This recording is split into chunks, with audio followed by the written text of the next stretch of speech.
দিদি আপনারা বসেছেন, ঠিক আছে পরে ব্যাচে আমি বসবো, বলে রাখলাম, ঠিক আছে পুরো টেবিলটা। এই দিদি, খাওয়া হয়ে গেলে কিন্তু আমি পরের ব্যাচে বসবো। হ্যাঁ, মানেটা কি, আমি তো বলে রাখলাম অলরেডি। ওনাকে আমি অনেক আগে বলে রেখেছি সেই ফুচকা খাওয়ার সময়। না ওর অত আগে ফাগে বললে হবে না, তুমি আসোনি, আমি এসে পড়েছি, আমি ধরে ফেলেছি। না না, আমি তো ছাড়বো না, আমি ধরে লেগে আছি। তুমি আমার হাত সরাও। আমি এখান থেকে সরবো না, তুমি অন্যতে যাও। আমি কেন যাবো? এখানে মানুষদের খাওয়ার জায়গা, তোমার মতো জানুয়ারি খাবার জায়গা প্যান্ডেলের পেছনে যাও। দেখো, আমাকে জানোয়ার বলছে, আমি কিন্তু ছেড়ে কথা বলবো না। কি করবে, কি করবে? দেখে নেবো আমি। এই ব্যাগটা ধরতো মানে এই বিমলি, গিয়ে রথে দাঁড়া। কি করবি বল?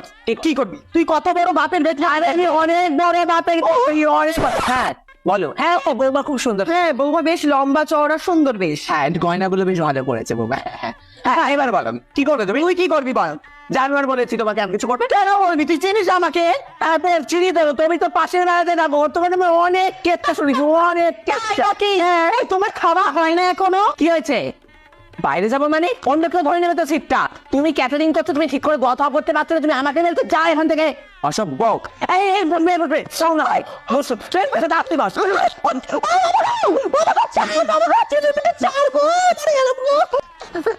এই কি হলো?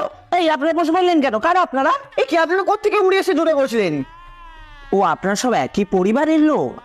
তা বলবেন তো আগে থেকে, বাবা তা এত সময় নষ্ট করলাম কেন বেকার বেকার? তো চলো ওই দিকটা ফাঁকা আছে কিনা দেখি।